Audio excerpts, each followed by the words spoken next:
CMA സ്റ്റുഡൻസിനുള്ള ഒരു പ്രധാനപ്പെട്ട ഇൻഫർമേഷനാണ് ഇത്. ഇൻഫർമേഷൻ എന്താണെന്ന് വെച്ച് കഴിഞ്ഞാൽ നമ്മുടെ പഴയ സിലബസിൽ നിന്ന് പുതിയ സിലബസിലേക്ക് മുമ്പ് കൺവേർട്ട് ചെയ്യാൻ വേണ്ടിയിട്ട് ഇൻസ്റ്റിറ്റ്യൂട്ടിൻ്റെ സൈറ്റിൽ വിൻഡോ ഉണ്ടായിരുന്നു. ഇപ്പോൾ ആ വിൻഡോ കാണുന്നില്ല. മുമ്പ് 250 രൂപയൊക്കെ കൊടുക്കണം എന്നൊക്കെ പറഞ്ഞിട്ടാണ് ഉണ്ടായിരുന്നത്. ഇപ്പോൾ ആ പറഞ്ഞ കാര്യങ്ങളൊന്നുമില്ല. പകരം നിങ്ങൾ എക്സാമിൻ്റെ അപ്ലിക്കേഷൻ ഫോമിൻ്റെ കൂടെ അത് ഇൻകോർപ്പറേറ്റ് ചെയ്യപ്പെടും. അപ്പോൾ അതിൻ്റെ അർത്ഥം നിങ്ങൾ എക്സാം അപ്ലൈ ചെയ്യുമ്പോൾ ഓട്ടോമാറ്റിക്കലി അത് സിലബസ് കൺവേർട്ട് ആയിട്ട് വരും എന്നുള്ളതാണ് പ്രധാനമായിട്ടും പറഞ്ഞിരിക്കുന്ന കാര്യം.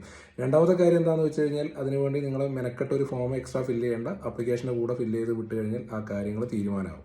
രണ്ടാമത്തെ പ്രധാനപ്പെട്ട കാര്യം എന്താണെന്ന് വെച്ചാൽ ഡിനോവോ രജിസ്ട്രേഷൻ ആരെങ്കിലും പെൻഡിങ് ഉണ്ടെങ്കിൽ അത് നിർബന്ധമായിട്ടും ചെയ്യണം. അത് ഈ പറയുന്ന എക്സാം അപ്ലിക്കേഷൻ കൊടുക്കുന്നതിന് മുമ്പായിട്ട് ചെയ്താൽ നിങ്ങൾക്ക് ആ ഒരു തലവേദന കുറഞ്ഞു കിട്ടും. അപ്പം ഡിനോവോ ആരെങ്കിലും ചെയ്യാൻ ബാക്കിയുണ്ടെങ്കിൽ അത് എത്രയും പെട്ടെന്ന് ചെയ്യുക.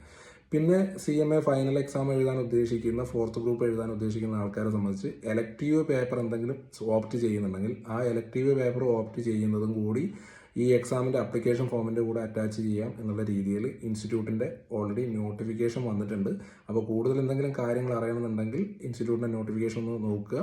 അപ്പോൾ നിലവിലുള്ള ആ ഒരു കൺഫ്യൂഷൻ, എക്സാം സിലബസ് കൺവേർഷനുമായിട്ട് ബന്ധപ്പെട്ട കാര്യങ്ങളിൽ കുട്ടികൾ പ്രത്യേകിച്ച് ഒന്നും ചെയ്യേണ്ട കാര്യമൊന്നും ഇല്ല. അപ്പോൾ എല്ലാ ആൾക്കാർക്കും എക്സാമിന് അപ്ലൈ നേരത്തെ ചെയ്യുക, എത്രയും പെട്ടെന്ന് അതിൻ്റെ പ്രിപ്പറേഷൻ സ്റ്റാർട്ട് ചെയ്യുക. എല്ലാ ആൾക്കാർക്കും ഓൾ ദി ബെസ്റ്റ്.